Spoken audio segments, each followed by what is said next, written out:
passes last year. This one's knocked up. Bowers tips it to himself, and he'll score. Snaps it anyway. Greer lobs it in the air. Oh, he has trouble with the snap, and the ball is free. It's picked up by Michigan State. Jalen wants Jackson, and he scores on the left. This year. Here's a blitz, and Klubnik didn't see it coming. He got blasted by Kalen DeLoach, who has the ball and is heading toward the end zone.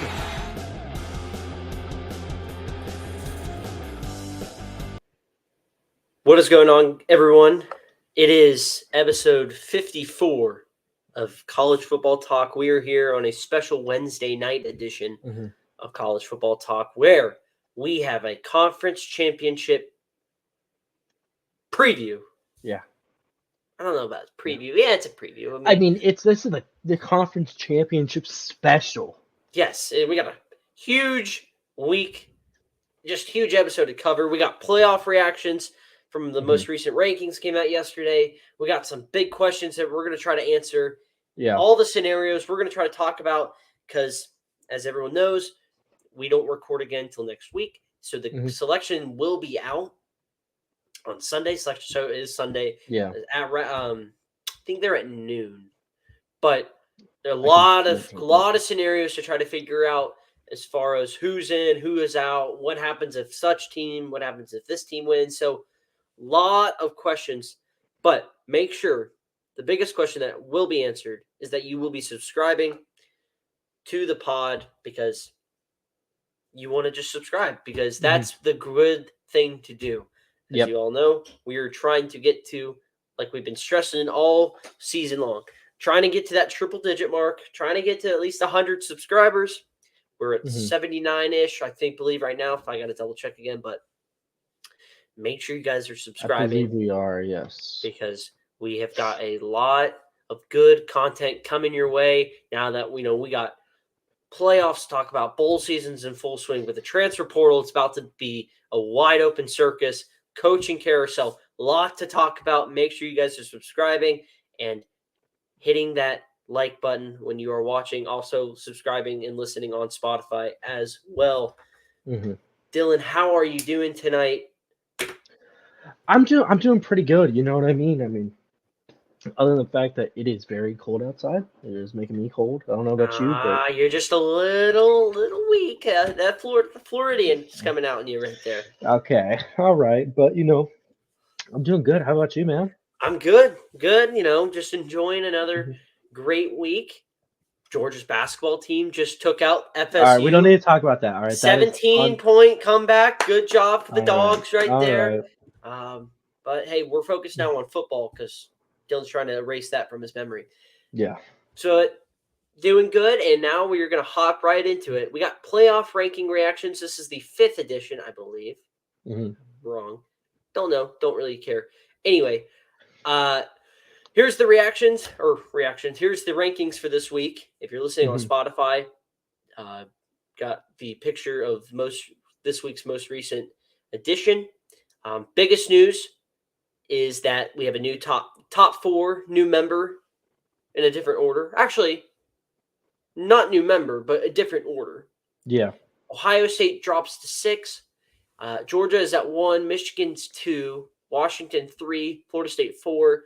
Oregon is 5. Ohio State 6. Texas is 7. Alabama 8. Missouri is 9. Ole Miss 10. Penn State 10. Penn State 10. Ole Miss 11. Oklahoma's 12. LSU 13. Louisville 14. Arizona 15. Iowa, the Hawkeyes are 16. Notre Dame is sitting there at 17. 18th is Oklahoma State. 19th, NC State. Oregon State at 20. 21, Tennessee. 22, Tulane. I'm just rolling right through. 23, Clemson. 24, Liberty. And 25, Kansas State. Whew. Dylan, any significant team stand out to you where they are? I think it's just the Ohio State being at 6 to me. I don't know how they got away with that one. Just because it's not that they played a bad game against Michigan. It's that everybody behind you right there at 7-8 Mhm. is better as of now. You know what I mean? You understand what I'm saying? Yeah.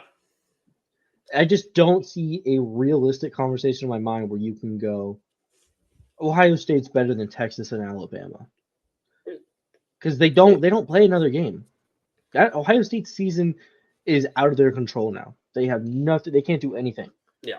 They get to just sit and wait, and we get to watch Ryan Day on Selection Sunday before the show plea for the committee to put his team in there. all the favorite teams are going to win. He's going to be pleading. Yeah, he's gonna get out. He's gonna have this is all gonna of- happen. This happened to Nick Saban last year. Well, he went on the Fox the Yeah. night before. Yeah, he was like, What a joke. Put us on there, please. Yeah, Vegas would favor us against all four of the teams. Like, shut up. No. It's like yeah, but you know Ryan Day is gonna do that. Yeah. So, that's right now that's the only thing that bothers me. That and Oregon being over Texas. So mine would be the looking at just from a looking ahead standpoint, as far Mhm. as if you're looking to build resumes. I like to look at resumes. I don't look at when you beat them. I mean, you want to know when you beat them, because Yeah. we'll take like Duke for an example. Like, good start to the year. Mhm. FSU beat them. Good win. They were Yeah. ranked, but now you look at them out of the not their 7-5 team finished out like not Yeah. anything special. Like, I look at teams like Kansas State, who stays around at 25. Look at teams like Oregon State at 20, Clemson still at 23. Yeah. Those back half teams are good or nice little added bonuses for teams that are trying to make a push, because you're trying to stack that resume as good as you can. So now when you have teams hanging around that back half like Tennessee, it helps out in the big way. So I do think that's something to look at. And like you said, Ohio State only falling to 6 surprised me a little bit. I think Texas should have hopped over them. I think there's a legitimate conversation with Bama, Ohio State, but to me, Texas's resume is miles better than Ohio State's right now. Texas's best win is a top 10 Alabama team. Their second best win is what? Probably be Kansas State. Kansas State, and they play Oklahoma State. But you know what I mean? Ohio State has a loss to They Michigan. do have wins over Penn State at 10 and Notre Dame at 17. So yeah. But if we're going off that, then I think they should have only fell to 5, because if you're stacking resumes up, Oregon has the worst. I mean, they only have one ranked win, and that's against Oregon State. Yeah. Because they didn't play Arizona. So you have Oregon State, who you credit to is you dominated them this weekend, but that's your only good win. So, now you look at it now, I guess maybe they shouldn't have fell into 6, but I look at, do you have any issues with like the top 4 as far as seeding goes? I think some people might have said I don't really. Because I guess some fans maybe would think Michigan would hop to 1. I don't really think it matters, because if Michigan really wants to hop to 1, then you got to hope Georgia loses. That's their only chance of getting to 1. Yeah. Now, if we want to start looking at scenarios, as I know you've been preaching we do for this episode. Yeah. The big one for me, there's multiple scenarios. We had the chalk scenario where Georgia wins, Michigan wins, Washington wins, and Florida State wins. You could have a slight argument. It really becomes about maybe if chalk wins, but then you would look at eye test and how good of a win it was. Because unfortunately, college football, I think I said this last week, but college football, it's not like the NFL where a win's a win. It's like a beauty pageant. You got to win. Just because you win doesn't mean anything. You look for style points. So the only thing I would say is you want to stack resumes up between Florida State and undefeated Florida State, but say they sneak one out by a late field goal. It's an ugly game, but late field goal, and Texas, who just boat races Oklahoma State. You could have a legitimate resume stack up right there. I Yeah. understand the one is undefeated and the other one has one loss, but you do have wins then over Bama, Oklahoma State, Kansas State. So I could see that. I mean, Florida State would have a win over LSU, Louisville, and Clemson. So good wins too. So it would be a fascinating debate as far as, what do you want to talk about? Yeah. I think the most obvious, the most popular one that's going around though is Georgia loses to Bama. Yep. I think the biggest domino that has to fall for everything else to kind of start tumbling too, or like a snowball effect, would be if Bama beats Georgia. Because if Bama beats Georgia, then you have to really start stacking up stuff. So you'd have Bama beats Georgia, Michigan wins. So let's say we got here. I'm going to write this down on a note card because I need to be a visual guy. So let's say Michigan wins. We got Bama wins. That would be 13-0. You have 12-1 Bama with the SEC, Big Ten.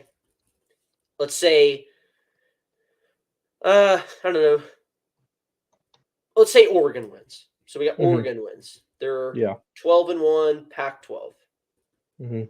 We got, we'll say FSU wins. Yeah. This is just one scenario. Like we have a bunch here we can talk about. And Texas wins. We're going to say, this is another scenario here. So now you have Michigan 13-0. Let's say they're in. You got Bama. Then it really becomes who do you put in after that? Because then you got Bama, Oregon, FSU, Texas. So that's when you start stacking up resumes. I think cause I don't know if you've heard it, but have you heard the no SEC team makes the playoff possibility? I have heard that one, yes. But the committee's so unfairly biased, and we call it bias, call it whatever you want. Like, there's not a shot. They look at it. All becomes down to most deserving versus best, the best teams. Because you want the best teams, you're going to put an SEC team in. Yeah. Because realistically, Georgia. I mean, if we're really just doing the best teams, you'd probably just go base it on rosters, and at that point, you might as well. Well, that would be looking at ratings, I think. Yeah, that's a difference. That would be looking at like TV ratings. Like if you're a TV rating producer, you would want. Texas is in at number 1. You want Georgia, Bama, Ohio State, and probably Michigan. No, if you're a TV or ratings Texas, guy, or Texas. no, you want you're a TV ratings guy. You probably want Texas, Bama, Ohio State, and what? Michigan. That's probably what you want if you're TV. If you are a television. You want Georgia, Ohio State, Texas, and Michigan. I think they'd want Alabama over Georgia. No, because right now, at this current state, they would not. Georgia being a back-to-back champ, losing. They've come in. They're going into Saturday, winning 45 of their last 46 games. Yeah. Right now it would be Georgia. Yeah. Because you want to be the best. You want to be the man. You got to beat the man. You know what I mean? So I'm not saying it's not that. I'm just saying that would be looking at ratings. Texas is the biggest television rating thing in the country when it comes to college football. There's nobody close to them. If you want money, you put Texas there. I mean, I'm not trying to make an argument about it. It's just Texas has the largest fan base in the country. Back to this scenario here. So if we have a scenario, right? Well, hear me out on this, all right? Georgia loses. Michigan wins big. Okay. Washington wins big. Florida State wins big. Obviously, in the scenario, Oregon loses badly. Ohio State, no game. And Texas wins really big. Bama squeaks by Georgia. It's a 4-quarter game, not that much offense, defensive showdown. Bama wins 20-17. So then it becomes resumes because realistically, Bama would have the best win of any team all season with that win against Georgia. But I mean, they do also have. I mean, So that if you're Bama, Yeah. you would have a win against the number 1 team, the number Mhm. 11 team, the number Yep. 13 team, the Mhm. number 21 team. I mean, that's 4 Yep. ranked wins right there. I would put them ahead of Texas. I just don't see a scenario where you could, because the committee has said a lot of times that head-to-head does matter. They were If also two asked about teams, who was the best team. Mhm. Who's the best team, right? Like, who are the best teams right now that could compete this Yeah. weekend? And they said along the lines of like, they were just going through each team and like how they did this weekend. So I gotta be honest Like with you. they I are would avoiding questions. completely ignore everything that guy said. Everything he said, he just sounded like he He was got told to asked just one not. week about he got asked I think last week about something with Oregon, and he said Bo Nix is Bo Nix, 78% completion yeah, rating. like Like, okay. they're avoiding questions. They've been So doing it yeah, for no, that years. question he was asked. He was just asked. He was like, Texas has a slightly better resume because of Oregon's single top 25 win. What's the reason for putting Oregon over Texas? And he goes, you see, Bo Nix is a 78% completion percentage. Like, that's crazy. So to me, I think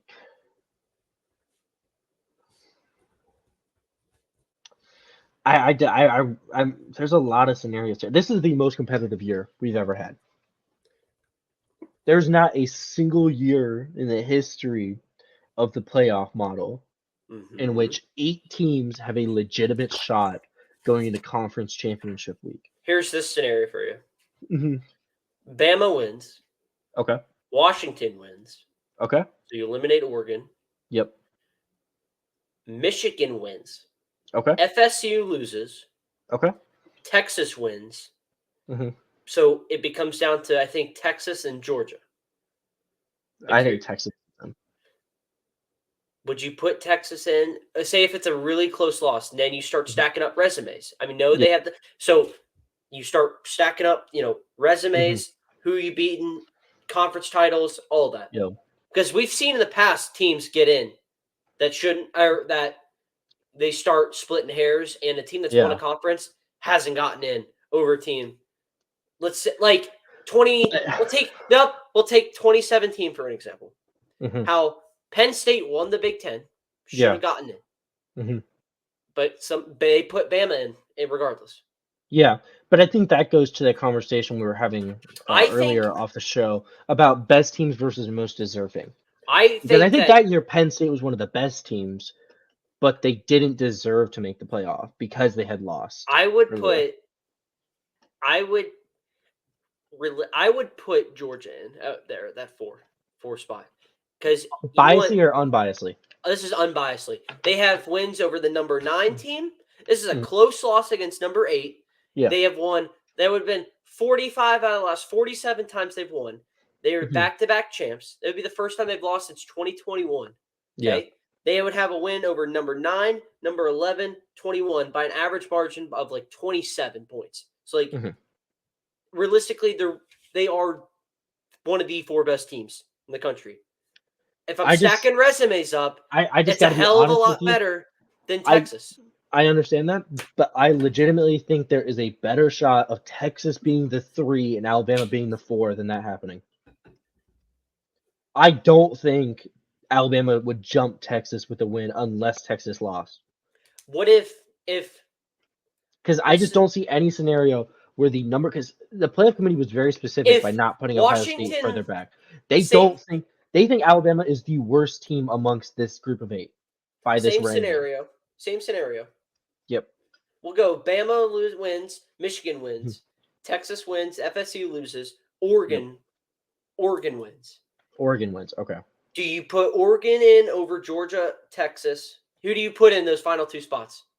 Okay. So I think in Oregon. this scenario, we're getting. Let me.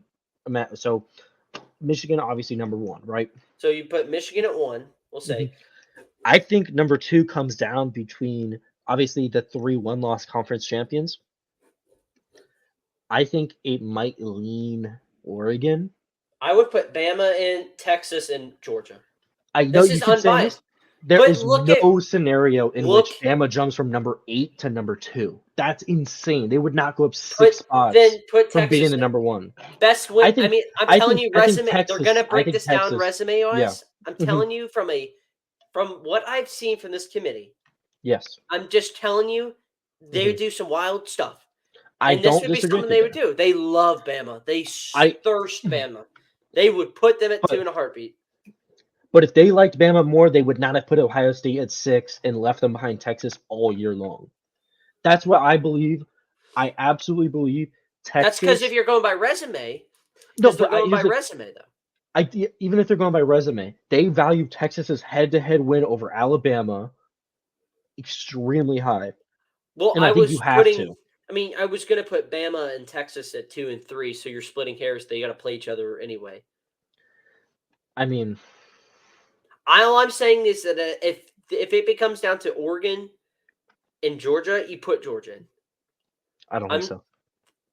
Dude, I'm telling you right now, there's I no just shot they would put because Oregon in. in this scenario, No Oregon just shot, beat dude. the number 3 team in the country, and Georgia just lost to number 8.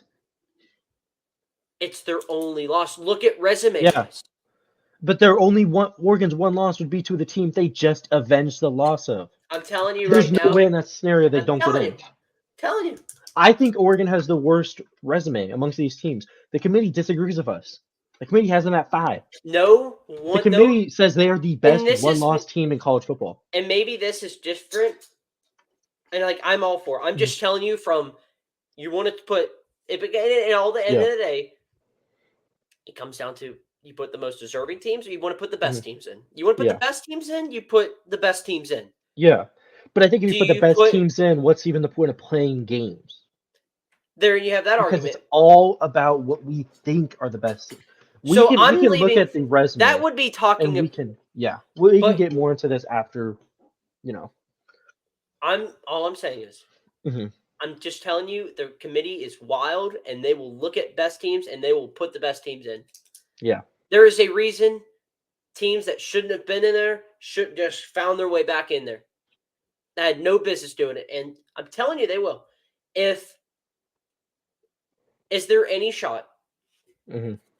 Let's say Georgia wins, Michigan wins, FSU wins, Oregon wins, Texas wins. So who gets the final 4th spot? Repeat this again. Michigan wins, FSU wins, Oregon wins. So here we go. Ready? I'm going to go write this down in my bracket style. We got UGA at 1. Yep. At 4 spot. We got Michigan at 2. So you got 3 spots. You have FSU win, Texas win, and an Oregon win. So you have Washington's out. Although you could actually, Washington might. It would be. Yeah, they would just be out, unfortunately. They're out. As much as it sucks for Washington, my thing is this: if Florida State and Washington lose, either of those two lose, they're out. So which stinks, but they don't have a chance. Oregon wins, FSU wins, Texas wins. Who gets the final 2 spots? So Oregon wins, Texas wins, FSU wins. Who gets the final spot? Final 2. I think it's Florida State and Oregon. For 2 reasons. Number one, keeping Florida State at 4 to me, if they go undefeated, we've been back and forth on it. I think if Florida State goes undefeated, wins the ACC, undefeated Power 5 champ, at least in this area, one of 3, right? There's only 3 undefeated Power 5 champs. They're number 3 in the country in this ranking to me. Number 4, I think just because Oregon will have to win over number 3 that night when they get to decide the rankings, because that's a big thing is they put, you know what I mean? Whatever happens the day before is the freshest thing in their mind. That's what's the biggest thing that's going to impact the rankings. So if I think if Oregon beats Washington, avenges their loss, they beat the number 3 team in the country, even if Texas smacks around Oklahoma State, I think Oregon would get in over them. I think if you're Texas and Alabama, you do not control your own destiny, even if you win your game. There is still a legitimate chance that you could be slightly picked over you would get picked over just because of your earlier season loss. I think it would be Georgia, Michigan, Oregon, FSU.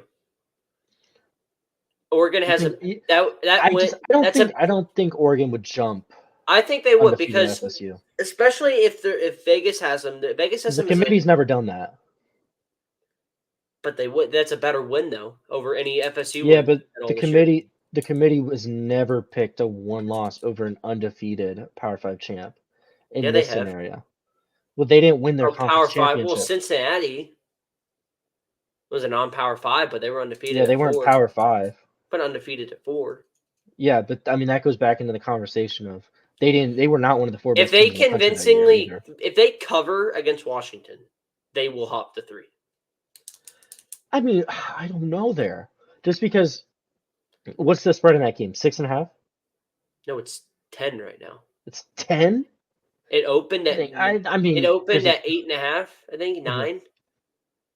It's all the way up to 10 right now.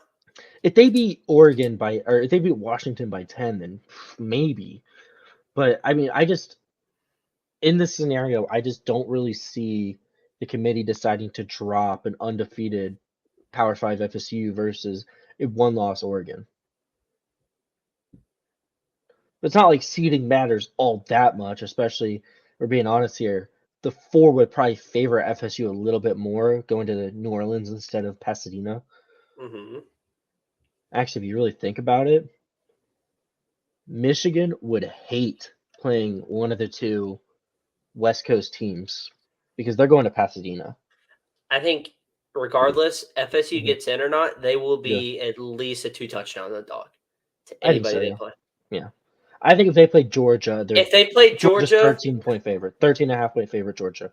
I'm gonna check that real quick. I just want to check FanDuel real quick. I think it would be 13.5 starting line.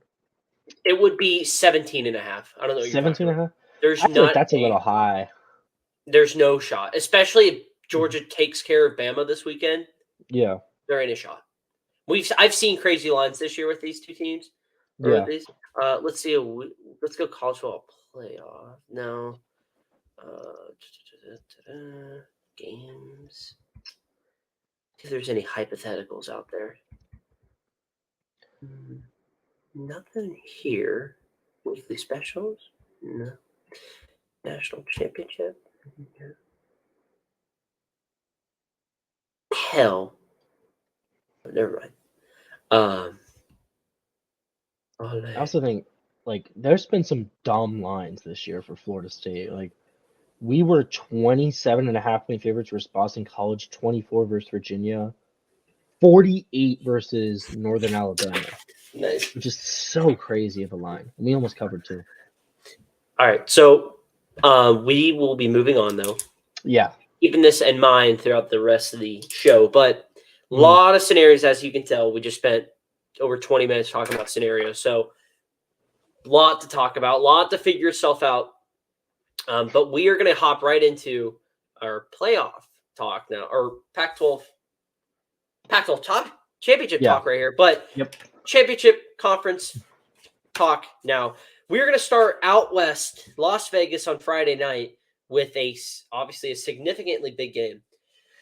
This is a rematch from a couple weeks ago, as we've been talking about with Oregon and Washington. The line is at 9.5 currently. It was at 10 earlier today. Just to let everyone know, it was at 10. So it's dropped. Crazy. But yes, it has dropped back down to 9.5. So what does that tell for everyone? It means that Vegas loves Oregon in this spot. A lot of models out there have Oregon covering this game. Yep. Oregon 9-2 against the spread this year. 9-2-1. Excuse me. They're 9-2 as a favorite, and the last 10 they're 7-2-1. But nonetheless, which is funny, we were talking about all these how Oregon's looking like they should be dominant in this one, and we just forget that Washington beat this team just a couple weeks ago by 3. Yep. Yes, there was about 3 fourth down plays that pretty much made or break the game, and a missed field goal, which could have sent it to overtime. My biggest thing in this game is I like Oregon in this spot a lot more than I do Washington. The way that these two teams, you look at like that November bias or whatever they call it, but where you just look at recency in this. Mhm. November is like what makes or breaks teams, and a lot of this month, like Washington has been playing with fire. Son Mhm. hasn't looked the best. He escaped last week in the Apple Cup against Washington State. Didn't look very good against Oregon State for the most part. Utah was in a dogfight. USC was. Stanford, like, go on Yeah. there. Oregon, vice versa, looked dominant. Oregon State, Arizona State, You USC, know, Utah, like yeah. they've been taking care of business. So Mhm. back to my point, though. Yep. I just think that Washington, every time that we've seen them in a big game this year, though, Mhm. they've come ready to play, regardless Yeah. of what the score is. They keep it close, and they usually have found a way to win. If you're Oregon, is there anything different you look at in this game? You're like, okay, we can't do that this time, Mhm. but maybe we look at doing this time. Yeah. I mean, to me, the biggest thing for Oregon to beat Washington, right? For me, it's to let Bo Nix unleash the playbook a little bit and kind of don't go for such gutsy calls, especially like take it back a little bit, take your points when you can get them, because I think this is gonna be a shootout personally. Yes, People in the my house over under at home. is That's weird. currently 66. So my thing is I know Oregon has better defense. Mm-hmm. Oregon has better athletes. Yes. One sec, I have people knock on my door. You take control. All right. We're gonna go solo. So, and I think he was trying to say. So Oregon does have better guys across the board. It's like they have, on paper, the better guys. Washington has legit NFL receivers, and I was just pulling up the stats from the last time they met. You look at what Adunze did: 8 catches, 128 yards. Like, he's the main guy, and he went off in that game. Dylan's back now, so we're going to go back to split screen. Sorry about that. My roommates just got back. Awesome. I was just saying how, yes, on paper, Oregon does have the better guys, but you look at Washington's playmakers, like they went off in this game last time, but so did Oregon's. So yeah, what gives here? See, to me, on paper, there is not a single thing that Washington has over Oregon. No, I mean, except you just stack up their two teams. I think personnel, Oregon looks better. Coaching, Oregon looks better. you're looking Defensive staff, it's just everything. Oregon looks better to me. You're looking at the number 1 and number 2 passing yards as far as quarterbacks go. Yeah. As far as scoring offenses go, it's number 2 and number wherever they are, and a top 15 team. So number 11. So these guys score, and they will score in packs. The only thing I see is if Oregon can somehow capitalize, maybe they hit a 4th down here or there. And then it puts pressure now on that Washington defense, which has struggled at times. They've played better as of late, though, but have struggled. And right now it seems like Oregon's just firing on all cylinders. I think this goes down the quarterbacks for me. Yeah. I think Penix has got to be able to play well again in this game. If there's anything, he threw for over 300 the last time. Yeah. Threw for 4 touchdowns, had a pick, but didn't matter, I think. So, but he's got to get his playmakers involved. Polk, Adunze, they've got to show up. They had over 100. Each of them had over 100 yards last time. Yeah. They got to keep rolling. If you're Oregon, Troy Franklin, Tez Johnson, Terrence Ferguson, like they've all got to keep rolling too. Look on the run game too. Yeah. I don't know about you. Like you're looking at guys like Johnson and Bucky Irving for Washington, Oregon. Who's going to be able to run the ball the best here? Keep the chains moving. Yeah. Washington statistically is not the best third down defense. They come in ranked 96th in the country. Oregon is a number 3 team in the country in third down conversion rate. So Oregon just keeps the chains rolling. They should keep going. Any other facts as you're looking at here? I mean, It's like I just to me this just looks like the game that Oregon wins. I don't know how you feel, but the just stats the say way, Oregon should dominate in this game. yeah. I don't And think they that's dominate. and that reflects. personally. But that, I mean, don't listen. But that reflects why Vegas has that line so big. Mhm. It's great. Like Washington beat this team, and yet they're staring at about a 10-point hole Yeah. as far as Vegas goes. I mean, I just think Oregon will have enough firepower, little motivation, revenge factor to win this game. Yeah. But I do think Washington would covers this number because you're going to I give me think so too. Washington, and give me about 9.5 points. That's crazy. And With Washington is the kings of just pulling out miracles when it comes to it. I think they're on like a 19-game winning streak or something like that too, like I think they're on 18. 18-game winning 18. streak. Mhm. And DeBoer's going to have these guys going. And who's to say, as good as Oregon's offense is, Washington's just as good, like very Yeah. good offense. Yeah. And they're going to be able to score points. They put points up on the secondary, this Oregon secondary last time. I Mhm. don't expect them anything different this time. Yeah. I mean, they just Yeah. do. And so that's why I like Oregon to win this game, but I do think Washington covers. Mhm. I think it's a really close game again, but high scoring game. But I just think that Oregon's going to be able to maybe hit one of those fourth down conversions. It'll be Yep. interesting from a coaching aspect. How aggressive does Dan Lanning get? Does he get What aggressive? decisions are made? Is he going to play that aggressive card? Like Mhm. when he's backed up, or maybe it's like at the 35 and it's fourth and short. Will he go Yeah. for it? But until proven otherwise, Washington's won the last 2 games these two teams have played. Beat Mhm. them at Eugene last time. Oregon's lost a home game, and then Yep. beat them in Husky In Stadium. Seattle, yeah. So now you get going for the clean sweep here in the neutral site. But I do think the Ducks get it done. But I think it's Washington covers. I like Oregon to win 41-35. So, yep, I have Washington covering, but I have Oregon winning 38-35. All right. Yeah. I think this is going to be must-see Friday night television. For sure.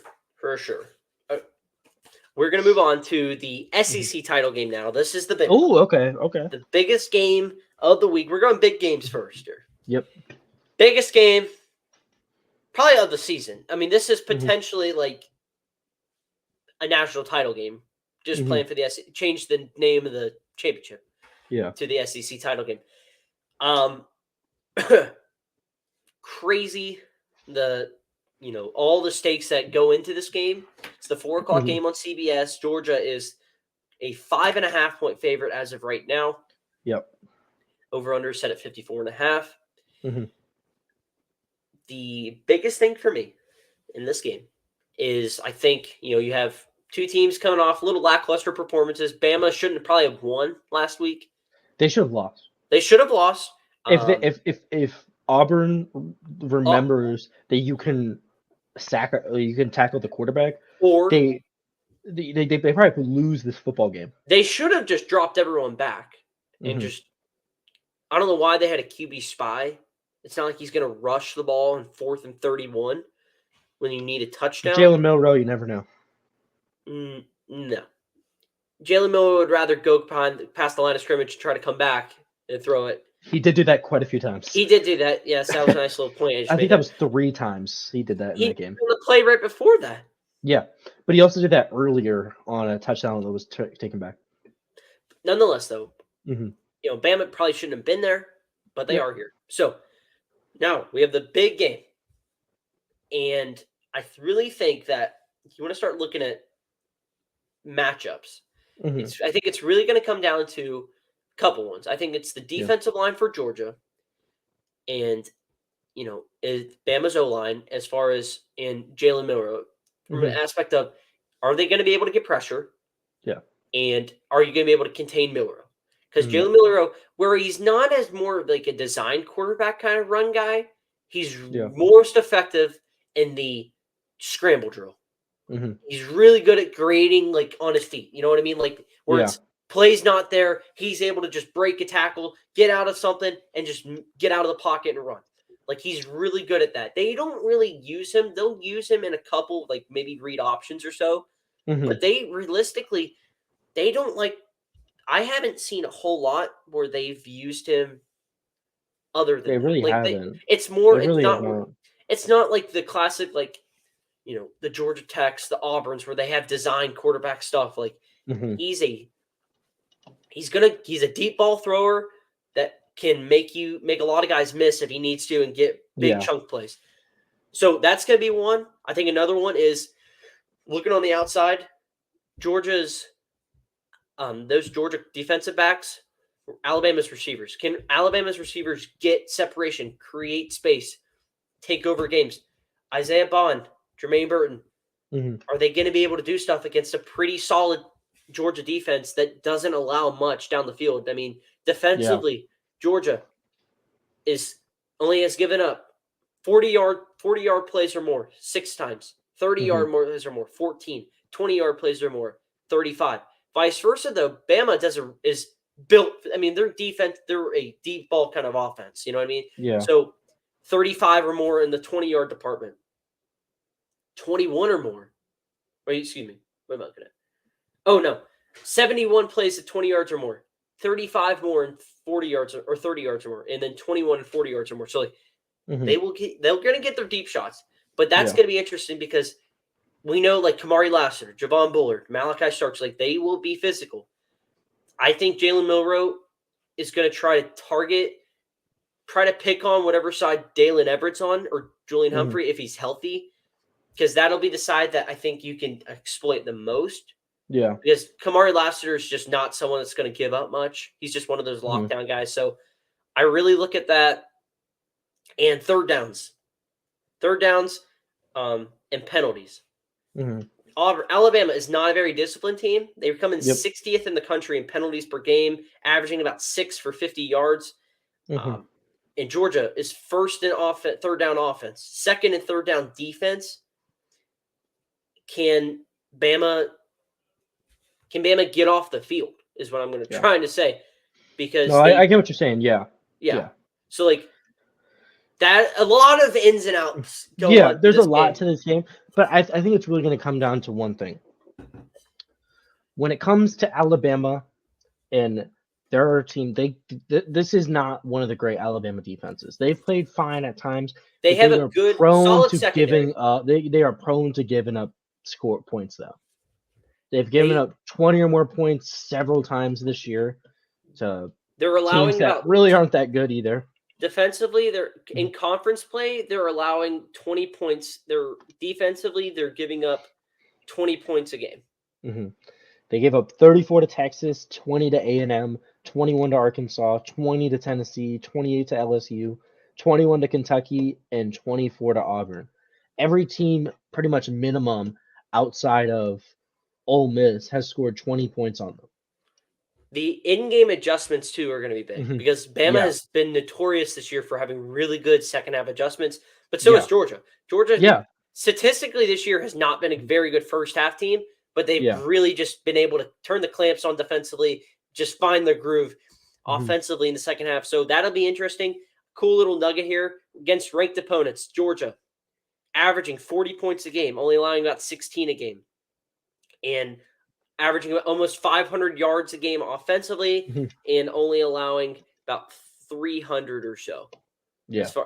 Bama is only scoring about 31 a game, allowing about 23. They're giving up about 390, or they're only averaging about 395 offensively and giving up over 400 yards a game. So, yeah.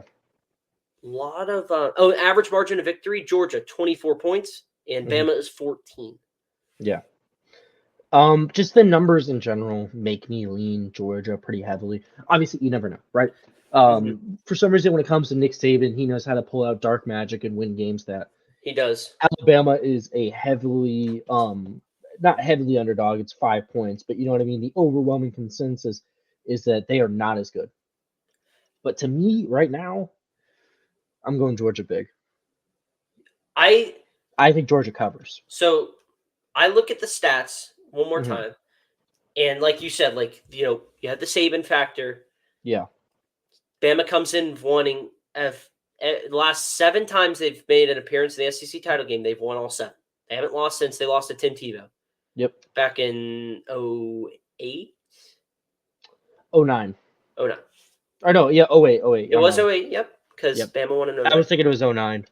They played in 09 and beat Florida. Yeah. You're looking at stats, with I think the biggest one too, I brought back the offensive line. The D-line of Georgia's versus Bama's O-line, vice versa. Bama's O-line, D-line versus Georgia's O-line. Sacks are going to be a big thing. Bama comes in bottom half in sacks allowed. Yeah. They have not been able to keep Milroe upright. They're giving up about 3 sacks a game. That's 117th in the country. Georgia, less than a sack a game. It's what's made Beck so good this year. Yeah. That's why he's 8th in passing yards. They're 4th in yards per play. Like, they just notorious because he's able to just dissect you because he's able to have time in the pocket. Yeah. And that's why, other than that, they're pretty evenly matched stats go as far as offense for Georgia, defensively for Bama. But I just think that, all of that, I do think Georgia just has a better team this year, is better equipped to get into. They're able to beat you in ways like we've seen. Like, they're able to put points up on. They can go into a shootout if they want to. With all those weapons coming back, with Bowers coming back, McConkey, I think Ra Thomas is going to play. Yeah. Even if he doesn't, you still have Dylan Bell, who's been really good as of late. Rosemary Jackson. You have Dominic Lovett, Oscar Delp. You have all these guys. It's just a plethora of riches. And I think the defense is going to play a lot better than they did last week. Missed tackles cannot happen. Yeah. I think you've got to be able to contain Milroe, like I said. If you can contain him, keep him under duress like Texas did, and force him to make bad decisions, that's going to be huge. I expect Bama to get their at least 1 or 2 shots in. It's just how it is. That's just kind of offense they are. More also, Milroe, who's really good deep throw. He's not very good intermediate stuff, short stuff. Yeah. And what happens if you're under duress a lot? You're not going to have time to hit those deep shots. So now you're going to have to, can you make the good accurate throws while under duress, even if it's those intermediate stuff? A lot of questions. Can they score in the red zone? Bama's really good in the red zone. 93% of the time they're scoring. Georgia's 67th in the country in red zone defense. So, Bama can, if they can get down there, can they score touchdowns? That's going to be big too. I do agree with you. I do think Georgia will cover. I think that line, especially if you're looking at lines, it was as far up as 6.5. Now it's back down to 5.5. I think a lot of people are on Bama. I don't get why, though. It doesn't make sense. But, I think they look at what happened in 21. And they think that's what's going to happen. And I think what you need to do, I was listening to a podcast the other day, and they were talking to this Sharp who said, listen, take all of what you remember from that game and just throw it out the window. This is a completely different team. This is not the same team. It's a different team. 2 different teams. I'm not making excuses, but Georgia had some of their key starters were not in the best physical shape. They were battling a flu bug that had been going around for weeks. And that, not saying that Bryce Young, they weren't. I don't think Smart was showing his hand either because at the time they lost, they weren't going to drop anywhere. So I don't think they didn't rush anybody. Bryce Young had all day to do whatever he wanted. It was just a bad day. Those are 2 different teams. I also think that, no offense to Jalen Milroe, but Jalen Milroe is not Bryce Young in college. You know what I mean? I think Bryce Young was Bryce Young. I think Milroe's he's gotten where he was, let's say last year when he started against A&M to now, it's 10 times better. He looks like Lamar Jackson out there sometimes, some of these games. Just how he's able to create, hit throws down the field accurately. He's got a really good job. I think it's a bad spot. He's a good quarterback, but Bryce Young won the Heisman in 2021. You know what I mean? And he probably played a better year last year too. Yeah. Jalen Milroe has done a fine job as the starting quarterback for Alabama. I would even say a very good job. He's had his up and down moments, but he's been a pretty good quarterback. He is not Bryce Young in 2021. He cannot light up an elite defense like Georgia's. I just don't see in a million years it happening. I'm trying to So, see. I mean, Jalen Milroe against quarterbacks against ranked opponents. mhm, He is touchdown to interception ratio 5-4. yeah. He does have more rushing yards, more rushing touchdowns, but Oh, congrats. that's because they That's played what he LSU. did. Yeah. Well, not just LSU, but when Carson they Beck, played. 7 touchdowns Is to that 1 pick. is that just this year, or is that That's also just factoring this in year. last This year? is just all the stats going into this game. Because I was gonna say last year when he started against who was it, A&M? No, this is just this year. Yeah. Um, I was saying, I- but like the game against Texas, like he was not even a great passer. He was legitimately a running quarterback out there. I do think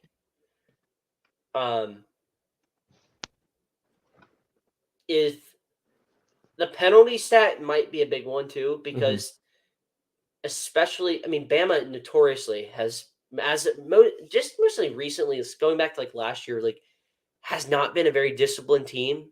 Yeah. And as we've seen from teams like Florida or, Bama or, I know there's a couple more out there, but like you get undisciplined, stupid penalties have stupid consequences Yeah. where you are putting your team at risk of really getting hurt when Mhm. you get a third down call, you get a third down stop, but then you get a stupid penalty after the play or something like that. You know what I mean? Like silly calls like that. Like I've seen Bama. That's Bama's MO sometimes this year. They had a couple of them last game. Mhm. If they do that, they are ask Kentucky how that went because Kentucky did the same Yeah. thing against this team and it didn't end up well. So I like Georgia to win. I think it's a closer game. I do think they cover that 5.5. I like 31 to 24. I got Georgia winning 33-21 over Alabama. Alrighty, we will be moving on Mm-hmm.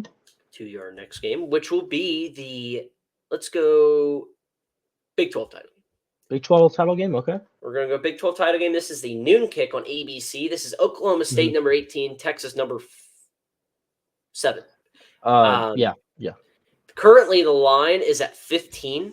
Mm-hmm. Texas is rolling as of late to come after a massive win against Texas Tech. Oklahoma State realistically shouldn't be here, but they came back. They were down 24-6 at half against BYU. They had to win to get to this spot. They came back and won in overtime. Yeah. The stats say Texas all the way. And yeah, I would agree with that because Texas, what they do really well is they stop the run game. They're top 5 in the run against the run. And they're also 21st in the country in scoring offense. Where Oklahoma State is 113th defensively against the pass, 105th against the run, 116th in yards per play, 105th in points. Yeah. It's a bad spot. The only thing where that could is going to keep Oklahoma State in this game is if Alex or if Bowman, I don't know if it's Alex. I think it's Alec Bowman. I could be wrong though. But Bowman, I need to double check that now. I'm going to lose my mind if I don't have this name right.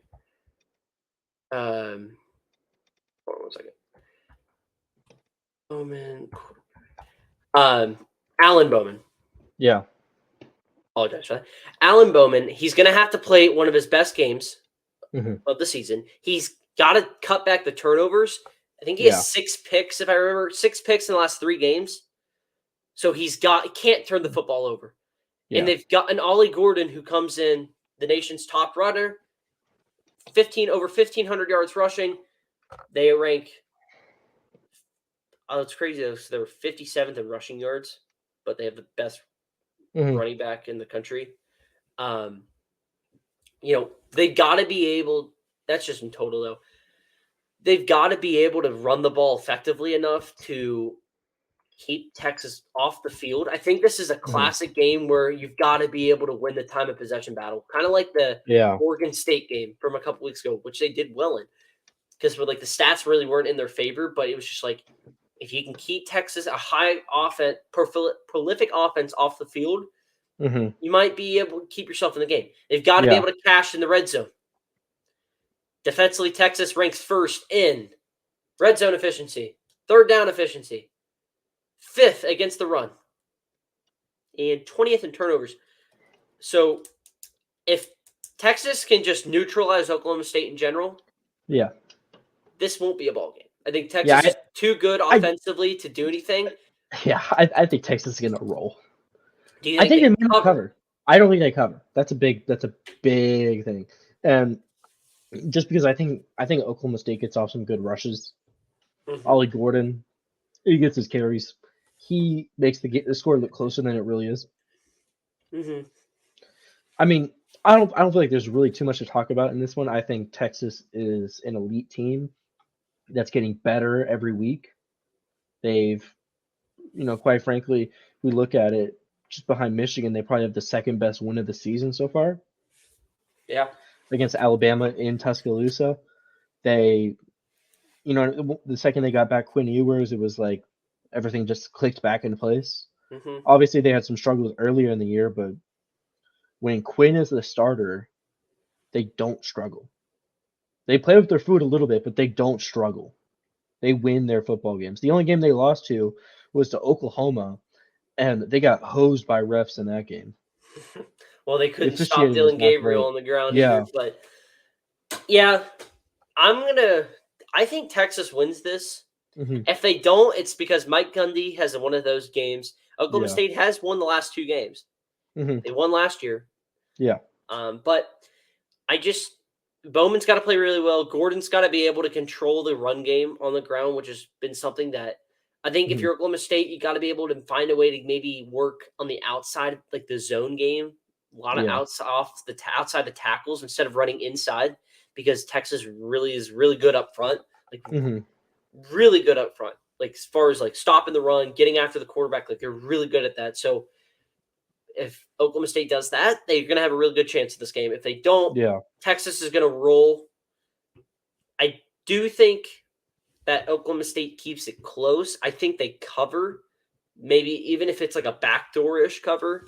I think they do that. I think Texas wins 38 to not even. We'll go 40 to 27. No, that's 13. Yeah, I'm going to get 40 to 27. I'm going to go 42-28. Texas wins. All right. We will move on now to the ACC title game, where FSU takes on Louisville. Look at these two teams. FSU comes in off a sloppy win against Florida, where got down 12-0 out of the gate. Did not look good, but even as bad as they were being outgained in every stat category, they were only down 12, got back, took advantage of Florida's undisciplinedness and missed opportunities, won the game late. Louisville comes in losing to Kentucky for the 5th straight time. In a game where it just wasn't their day. I don't know if it was maybe possible look ahead spot. Might have been. You want to know why they lost this game? Is because they turned the ball over 3 times. Also doing that, yeah. I mean, that's one of these is one of the most embarrassing losses. It's a bad loss. You had the ball. You own time possession. You own first down. You outgained them by over 100 yards. But you turn the ball over 3 times and you lose the football game. It was an inexcusable loss. But it just sets up, I think, Louisville to be almost, I don't want to say FSU's catching now Louisville in a bad spot.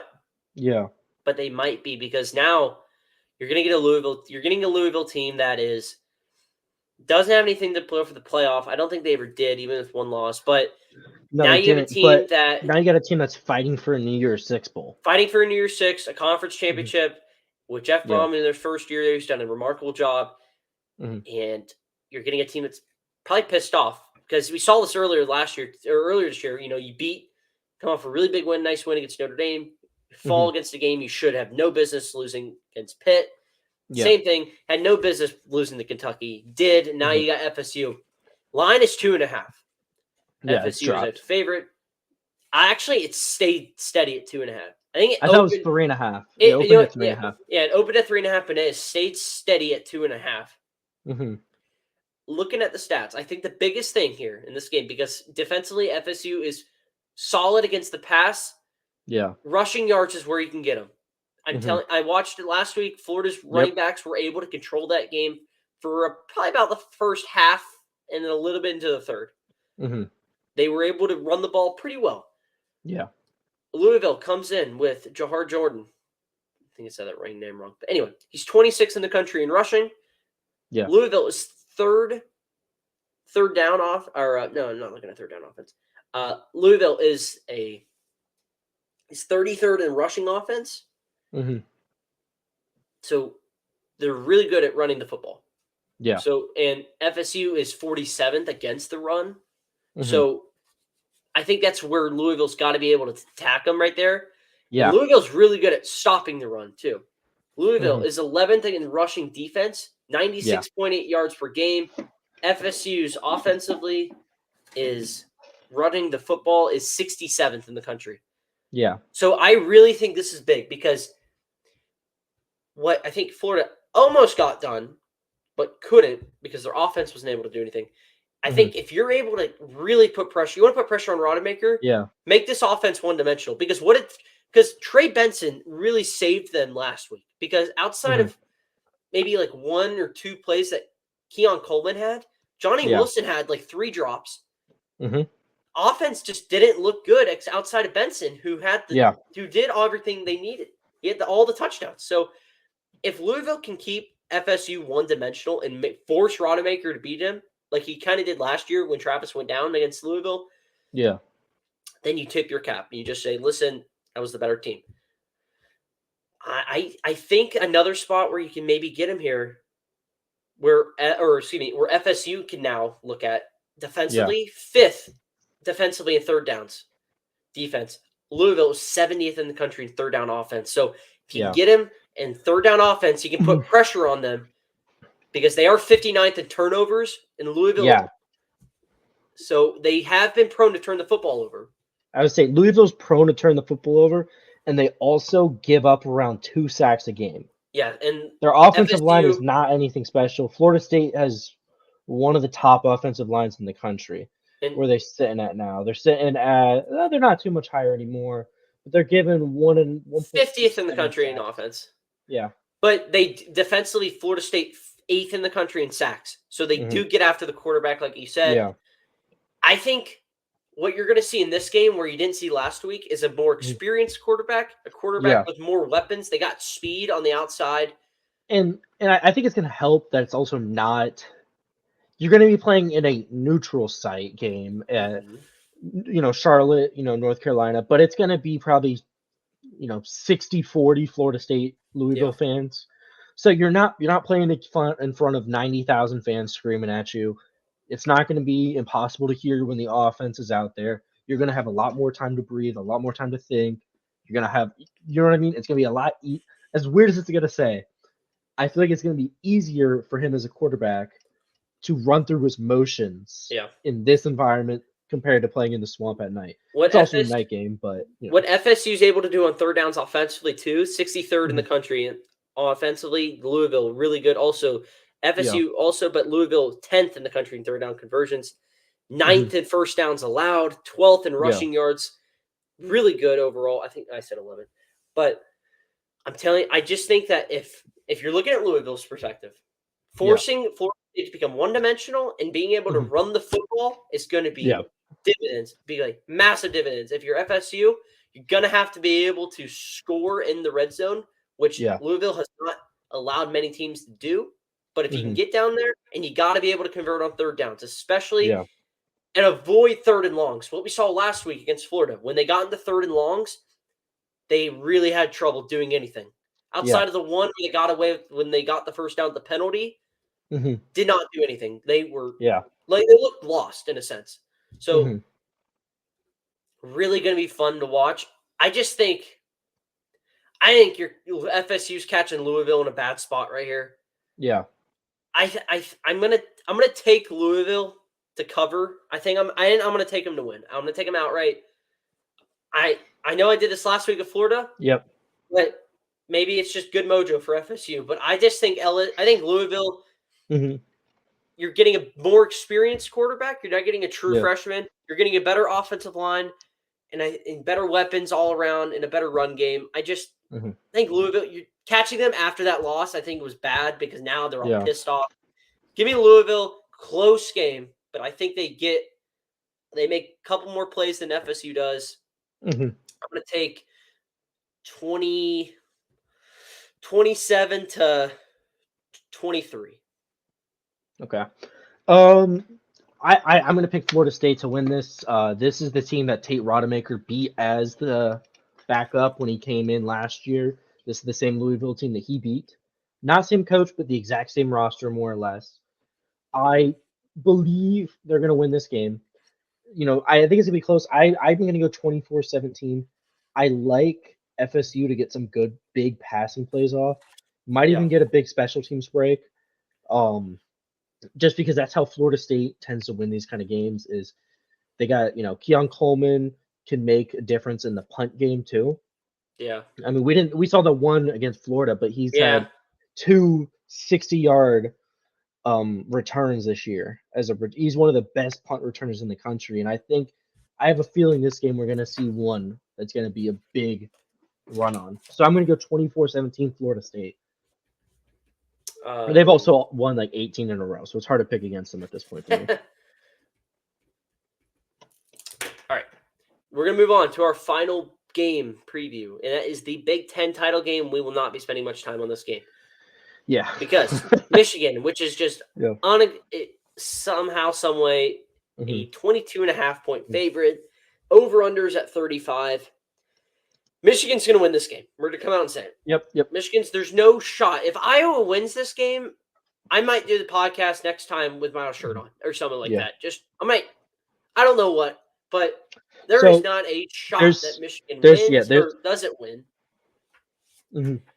Yeah, I got to be honest with you, there is not a single chance in my mind that Iowa could win this game. Like, it is actually astonishingly incredible how awful their offense is. But yet they have 20 total offensive touchdowns this season. They average 4 yards a play, and they have less than 3,000 total yards as an offense. Nice. That's so bad. They come in rank 121st in the country in points per game at 18. Michigan 13th in the country with 37 points a game. You want to guess where Iowa's total offensive rating is? Just guess real quick. Out of 130? Yeah. 128th. No, they're 130. Oh, nice. Yeah, they're dead last. It's not even close, to be honest. Kent State is 129. They have 1,000 more total yards as an offense. It's not even close. Like, they have the worst offense by far. Looking at the stats, the only way Iowa could potentially keep this close and cover, they're going to have to take their best offense is going to be their defense. Yeah. They ranked 9th in the country in passing yards, 17th in the country in rushing yards, and 2nd in the country in yards per play. Michigan is 64th in passing yards, 53rd in rushing, and 31st in yards per play. So there's a significant advantage in Iowa defensively. Yeah. Problem is they do rank 93rd in sacks, and Michigan is a top 20 team in sacks allowed offensively, so they don't give up sacks. So if you're not going to get pressure, I think McCarthy's going to have a field day back there, which is if they can force him into bad decision making, that's going to keep this game close. But Iowa just can't do anything with the ball when they have it. So I mean, these numbers offensively are atrocious. 123rd in third down conversion, 133rd in first downs, 130th in passing, 133rd in yards per play, 104th in rushing, 78th in points scored, 81st in rushing red zone. I mean, Michigan is 4th against the pass, 7th against the run, 4th in yards per play. Like, it's a bad game. I expect Michigan's going to win. They're going to cover. The over's going to hit. They're going to win. I think Michigan's going to hit the over themselves. I think it's a 38-7 game. I think got they maybe my get a prediction touchdown was for some reason. 38-3. My prediction was 38-3 that Iowa starts off the game. They get an incredible return to Yeah. like let's just say like the Michigan 40, and they kick a monster field goal, and everybody on the Iowa side is jumping and screaming, and then they don't get into the Michigan territory for the rest of the game. Yeah, that sounds about right. That's the craziest part about what I just said is that sounds like the realistic outcome for this game. It probably will. This game won't be close at all. So It is mind-boggling that it says Iowa has 16 defensive touchdowns, 20 offensive touchdowns. They almost have the same amount of touchdowns on defense as. That's insane. 10-win winner. 10-game winner. All right, This we're moving could on. be Oh my gosh. We're going to move on here to biggest questions for Saturday. Mhm. I got 4 big questions, and one of them we'll start off with most pressure Saturday. Is it Texas, Florida State, or Alabama? I think it's Florida State to me I think it is too. because I think those other teams, like we had the conversation before. I don't think you control your own destiny.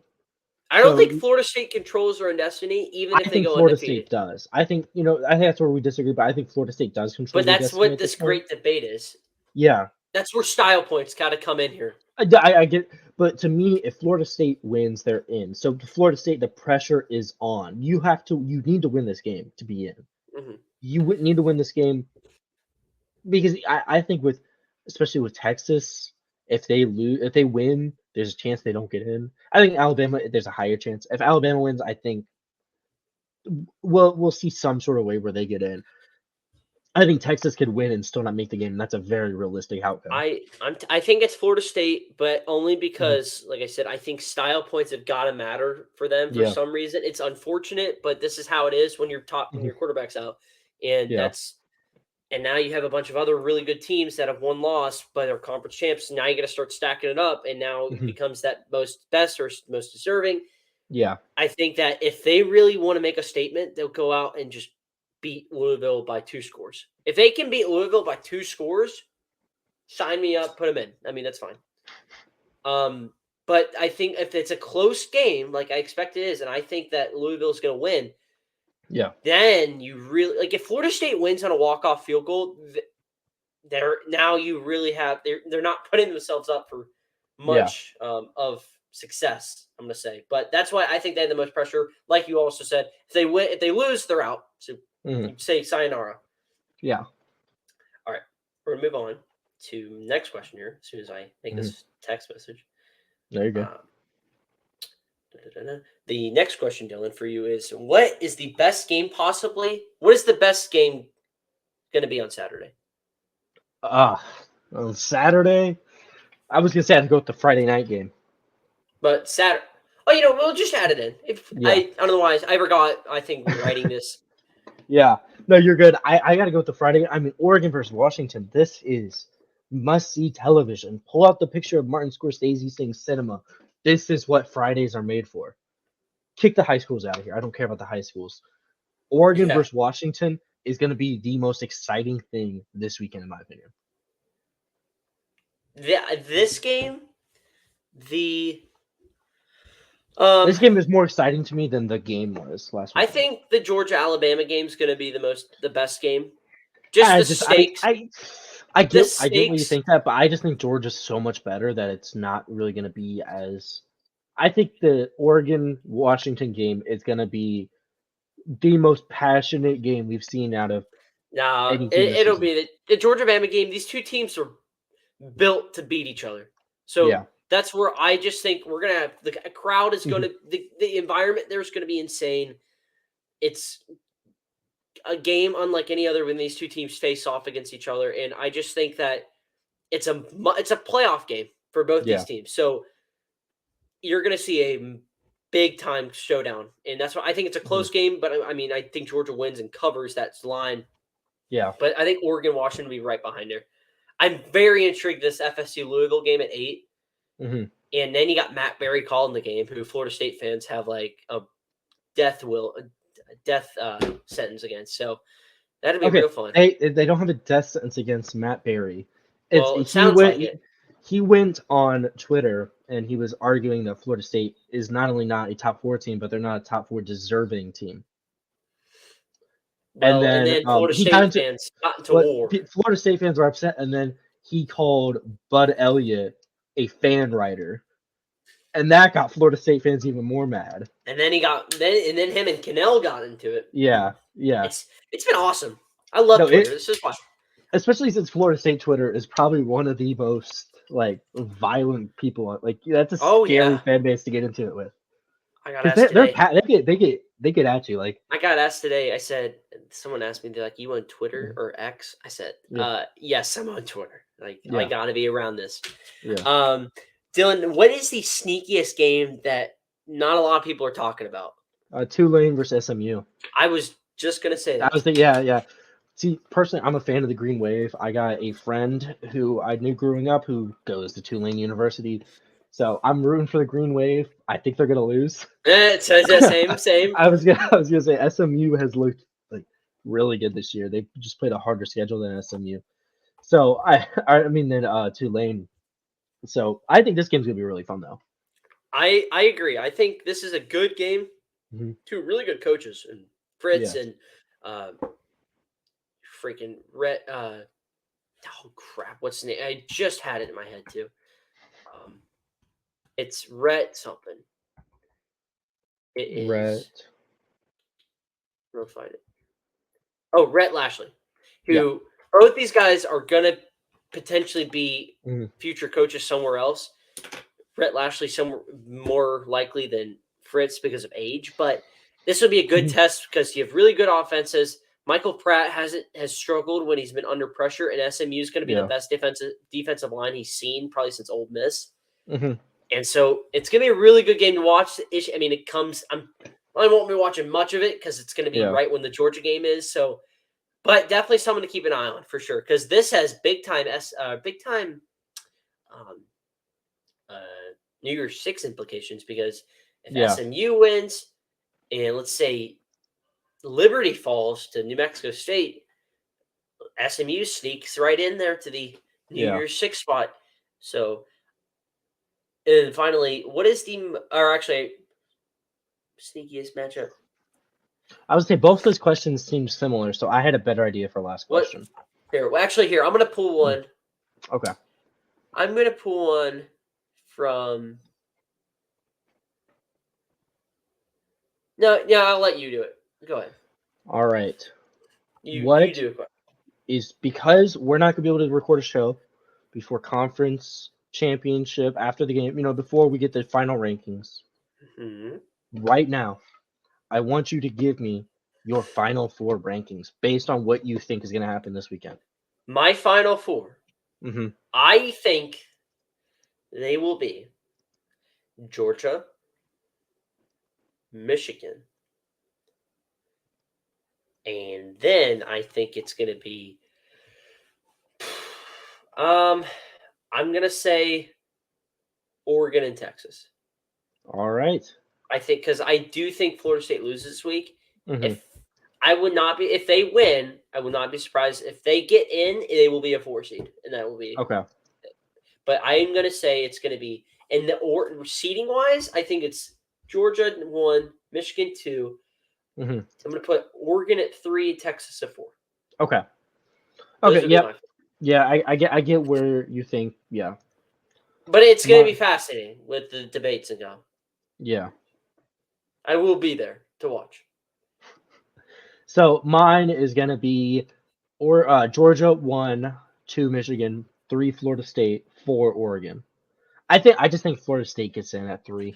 It's a fascinating matchup because if you want to start then breaking down as far as seeding wise,